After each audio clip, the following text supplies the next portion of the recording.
베트남에서는 외국인이 베트남 부동산을 소유할 수 없습니다. 외국인 개인이 부동산을 보유할 수 있는 기간은 50년. 이것도 그냥 50년이 아니죠. 만약 외국인 A씨가 베트남 아파트를 분양받아 20년을 거주한 뒤 다른 외국인 B씨에게 팔았다면 이를 산 B씨는 30년까지만 이 아파트를 보유할 수 있습니다. 30년이 지나면 베트남 정부의 소유권이 귀속되어 버리죠. 베트남 정부가 외국인들의 베트남 부동산 투자를 처음 허용한 것은 2015년 7월 1일 처음에는 한국인과 싱가포르의 베트남 부동산 투자 비중이 압도적으로 높았습니다. 한국인 투자자들은 베트남 내에서 한국인 관광객 비중이 전체 외국인 중에서 55%가 넘는 유명 관광도시 다낭을 비롯해 베트남 수도 하노이 그리고 800만 명이 넘는 베트남 최대 인구가 살고 있는 베트남 남쪽의 대도시 호치민에 있는 부동산들을 주로 사들였죠. 글로벌 부동산 컨설팅 기업 CBRE가 공개한 자료에 따르면 당사를 통해 베트남 부동산에 투자한 고객 중에서 무려 77%가 외국인이었습니다. 베트남 부동산에 외국인의 투자에 절대적으로 의존하고 있다는 뜻이죠. 그런데 이번 코로나19 사태를 겪는 동안 베트남이 한국에 보여준 태도가 너무나도 큰 논란이 되면서 한국 자본이 베트남을 빠져나오는 속도가 심상치 않아 보이는데요. 최근 베트남 부동산 중개 거래소 절반이 폐쇄되며 베트남 부동산 시장은 사상 초유의 위기를 맞이하고 있습니다. 자, 그런데 베트남 입장에서 진짜 문제는 여기서 끝나지 않습니다. 오히려 지금부터 진짜 문제가 시작되었다고 봐야 하는 수준인데요. 바로 중국 때문이죠. 외국인들은 법적으로 베트남에서 땅을 매입할 수 없는데 중국인들이 베트남 사람의 명의를 빌리거나 베트남 회사와 합작회사를 만들고 베트남 회사로부터 돈 대신 베트남 토지를 받는 식으로 베트남의 외국인 부동산 규제를 미꾸라지처럼 피해가며 싹쓸이 중이라는 소식이 알려지면서 베트남 국민들은 엄청난 충격에 휩싸였습니다. 베트남 대표 론뚜오이체가 베트남 국방부의 발표 자료를 바탕으로 보도한 내용에 따르면 이러한 방식으로 중국인들이 베트남에서 쓸어 담은 땅 면적은 무려 16만 2천 헥타르, 이 중에서 무려 6,300 헥타르가 베트남 국방과 안보의 중요한 주요 도로와 해안선을 따라 있는 것으로 알려졌습니다. 베트남 현지 매체 VN 익스프레스는 다낭에서 중국인이 매입한 토지 구역은 135곳인데 이 중에 일부가 베트남 군사기지와 너무 가까워 그 목적이 의심스럽다 라며 경고의 메시지를 날렸습니다. 게다가 현재 지도에서 보시는 것처럼 중국이 베트남 해안가 바로 앞까지 중국의 관할권이라 주장하며 중국 해양 탐사선을 마구잡이로 보내고 있어 갈등이 고조되고 있습니다. 큰손 고객인 한국을 제외하며 베트남 관광산업과 부동산 시장에 가장 큰 영향을 주고 있는 국가가 바로 중국인데 최근 이러한 중국의 행동들 때문에 베트남에 비상이 걸렸습니다. 이에 베트남이 최근 한국과의 하늘길을 열며 다시 한국과 경제협력 체제를 강화해보려는 움직임인데요. 베트남 부동산 투자의 핵심 포인트 중 하나가 바로 코로나19 사태가 완전히 잠식되고 난 후에 이전처럼 한국인 관광객이 베트남을 많이 찾아주느냐 이것이죠. 그런데 현재 상황에서는 이 가능성이 매우 낮습니다.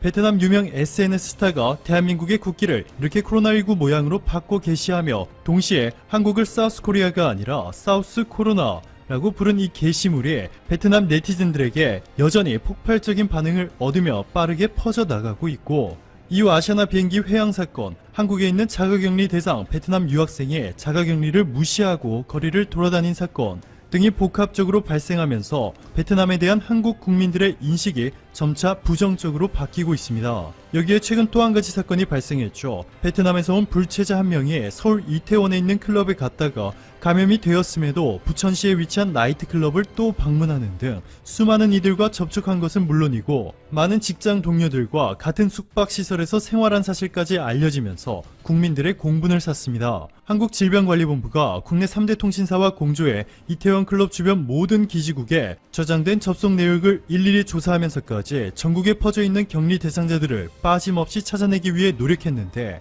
이 베트남 불체자는 부천시 보건소를 찾아 확진 판정을 받은 이후에도 자신이 강제 출국 당할까 두려워 휴대폰의 전원을 꺼버린 채 한동안 잠적해버렸습니다. 결국 베트남 출신의 귀화경찰관이 베트남어로 설득한 끝에 찾아냈지만 역학조사를 실시한 결과 확실한 접촉자만 39명에 달하고 감염된 후에 찾은 나이트클럽과 개인 모임까지 수백 명의 자가격리를 해야 할 상황에 놓였습니다. 이뿐만이 아니죠. 전남 공에서 한 베트남인은 자가격리 명령을 가볍게 무시한 채 자신의 집으로 친구들을 불러 모아 식사를 함께한 사실이 보건당국에 적발돼 논란이 되고 있습니다.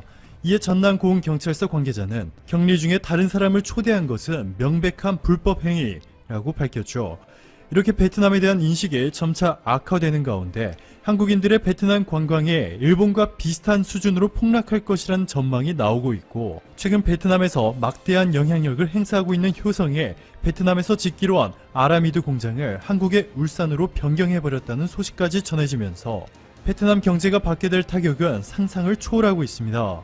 뿐만 아니라 이재용 삼성그룹 부회장이 최근 중국 산시성에 있는 시안 반도체 공장을 방문했는데요. 중국의 IT 매체 CNMO 차이나는 이재용 부회장이 코로나19 사태 이후 처음으로 중국을 찾은 글로벌 기업 총수라며 최근 미국의 반도체 공장을 짓기로 한 대만의 TSMC 대신 삼성의 글로벌 반도체 산업을 이끌어 나갈 것이라 전했습니다. 중국의 텐센트 신문은 이재용 부회장의 이번 시안 공장 방문으로 삼성이 18조 4,117억 원을 투입해 내년까지 준공하기로 한 시안 2기 반도체 공장의 건립이 더욱 속도를 낼 것이라고 전했는데요. 이재용 부회장을 만난 응유엔 쏙북 베트남 총리가 삼성이 베트남에 반도체 공장을 지어주길 요청한다며 파격적인 인센티브 지원까지 약속했지만, 이번 이재용 부회장의 중국 방문으로 베트남의 장밋빛 꿈이 한순간에 날아가 버렸습니다. 오늘도 감사합니다. 최고로 힘찬 하루 보내시길 바랄게요. 추천 한번 정중히 부탁드리면서 들어가 보겠습니다. 수익 정지 상태지만 7월 초까지 일주일에 한 건, 두 건 정도는 녹음을 업로드 드리기로 약속을 드렸기 때문에 찬찬히 한번 해보도록 하겠습니다. 자, 오늘 뒤에 이런 도표들도 제가 작년에 하나금융투자의 김경민 애널리스트 분이 이제 1위였죠. 아마 반도체 애널리스트 중에 아주 유능한 분인데, 그분 출처로 한번 여러가지 자료 준비해 봤으니까 앞에는 아무래도 말을 많이 할 거예요. 그 다음에 뒤에 도표들도 제가 하나하나 여러가지 준비했어요. 근데 찬찬히 이제 하나하나 짚어보도록 하겠습니다. 그러니까 끝까지 들어주시면 좋겠죠. 오늘 간단히만 다뤄볼 주제는 SK 하이닉스와 삼성전자에 관한 이야기입니다. 동학농민운동과 겸해서 많은 분들이 관심을 가지고 있는 두 기업이기 때문에 제가 한번 그 추세에 관해서 한번 기업의 내용, 주가라기보단 기업의 본연의 내용에 대해서 다뤄보려고 준비를 해봤습니다. 이 두 기업은 사실 비교하는 게 딱히 큰 의미가 없을 정도로 우리나라에서는 최고의 1등, 2등 기업이죠. 저도 두 기업 모두 굉장히 사랑을 하고요. 하지만 굳이 따지자는 겁니다. 저는 두 기업 모두 만약에 투자를 한다, 아니면 기업을 인수한다, 아버지가 기업을 준다 이러면 두 기업 다 받는 게 최고죠. 두 기업 다 좋은 기업입니다. 근데 굳이 요즘 좀 얘네가 좀 낫고 조금 시간이 지나면 얘네가 나을 것 같다라는 그런 부분에 대해서 살펴보자면, 개인적인 뷰는 당분간은 하이닉스입니다. 자, 여기서 중요한 게 뭐냐면 당분간은이에요. 항상 하이닉스가 앞으로도 좋을 것이라는 게 아니라 당분간은.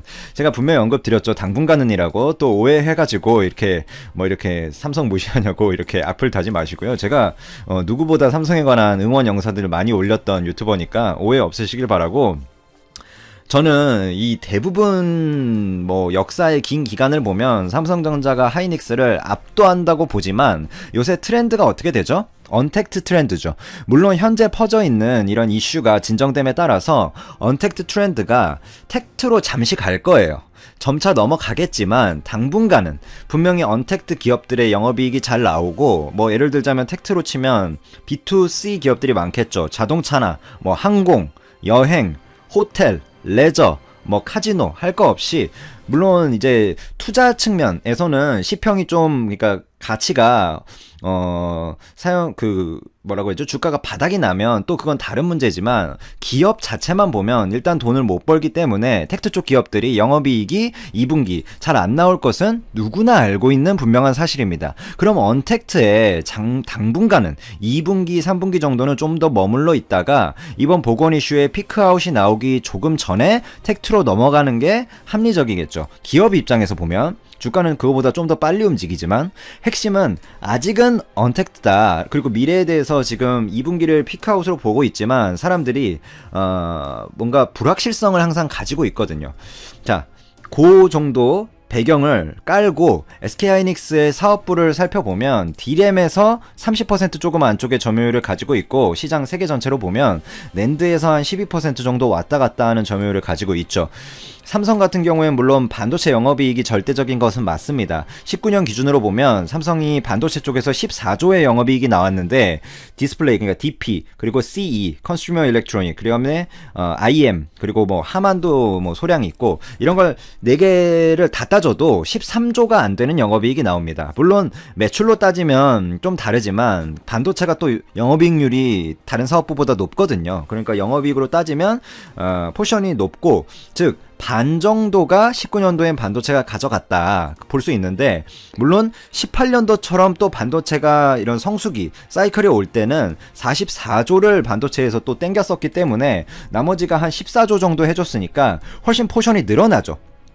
하지만 현재처럼 지금 20년도 초입을 보면 반도체 사이클 초입에 있다라고 많은 분들이 평가를 하는데 이럴 때는 더욱 반도체 비중이 절반 정도로 낮아진다. 우리가 지금 현 상황을 이해할 수 있을 거고 이런 로우 데이터를 기반으로 하고 SK하이닉스는 모바일 디램보다 서버용 디램이 비중이 조금 높다는 점 저희가 체크하고요. 접근을 하면 삼성은 CE 사업부, IM, DP 사업부에서 당연히 침체가 2분기 저점으로 예상이 되고 SK하이닉스는 서버 위주니까 2분기에도 모바일 디램에서의 물론 마이너스가 있다라는 부분이 있지만 2분기에도 삼성에 비해서는 견조하다라고 볼 수 있겠죠. 이거 상식적인 이야기죠. 기업 입장에서는 서버 디램 고정거래가 상승세는 이미 커뮤니티 글로 공유 드렸고 그 부분 여기 한번 또 자료도 있으니까 한번 같이 보면서 이야기해보죠.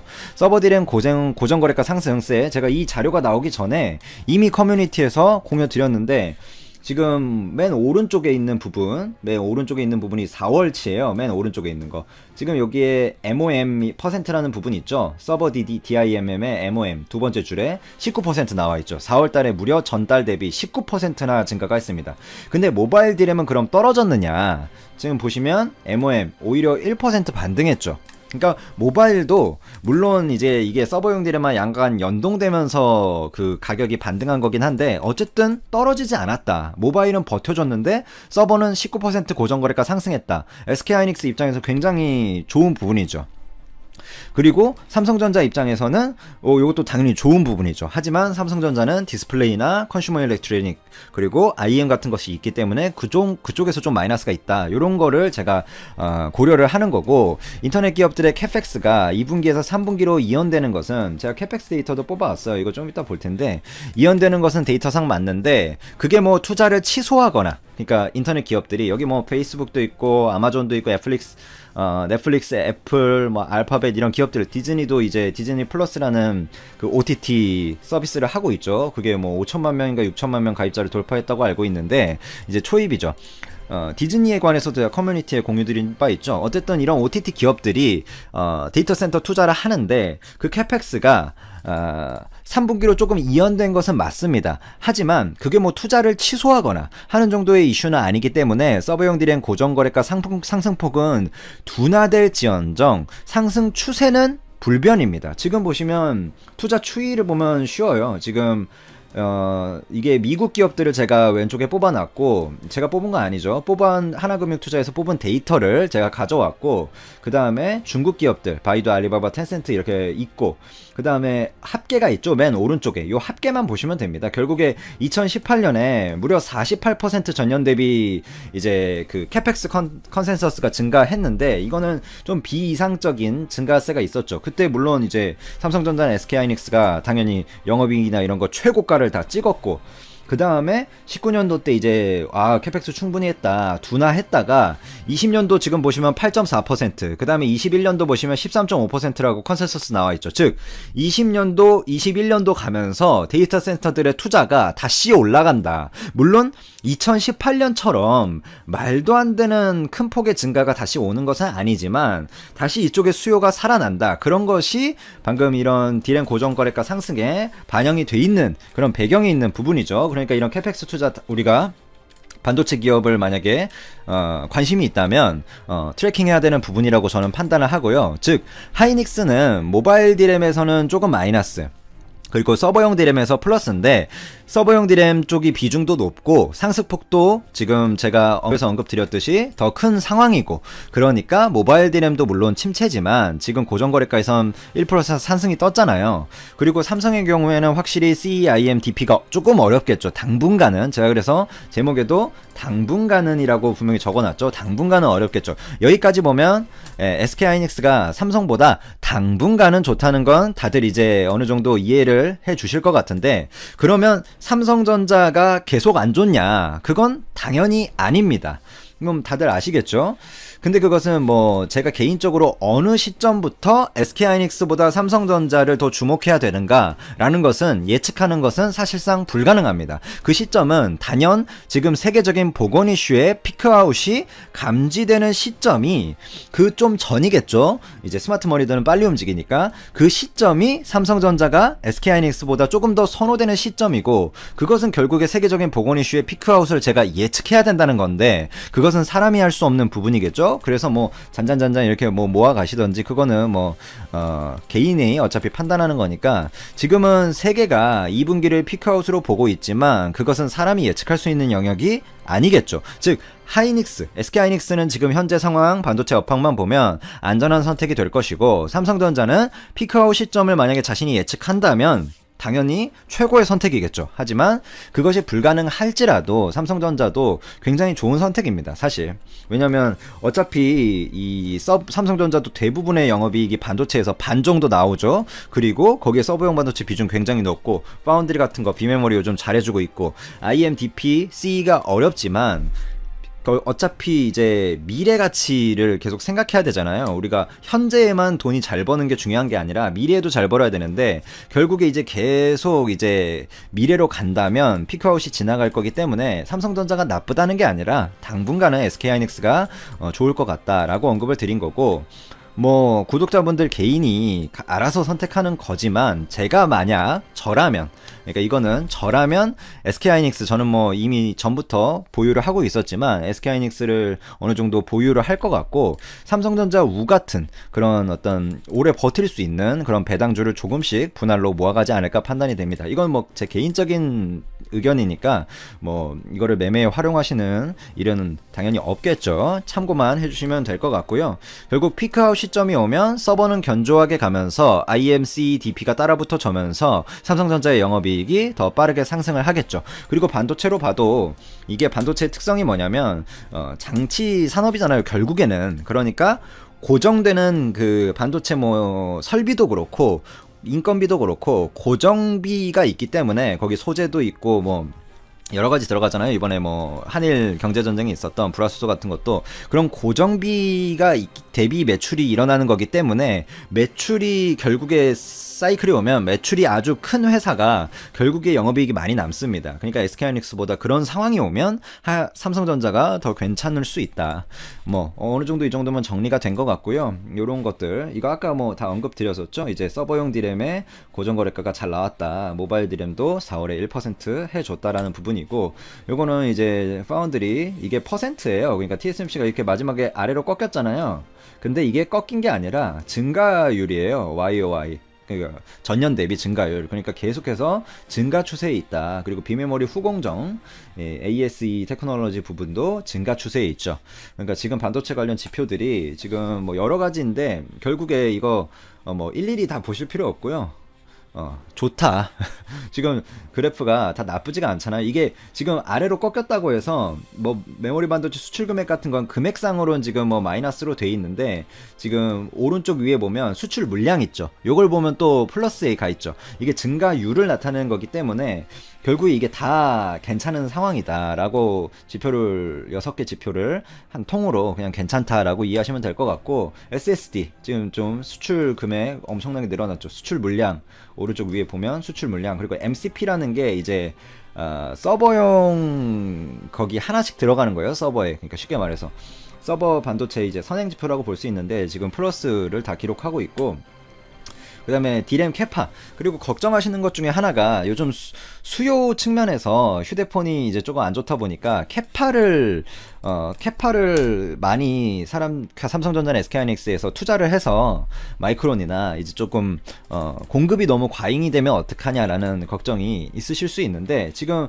이 소개 부분만 볼게요. 소개 부분, 이게 D램인데 낸드 플래시도 있거든요. 근데 비슷해요. D램 보면 삼성전자 소개 부분 보면 오른쪽으로 쭉 가보죠.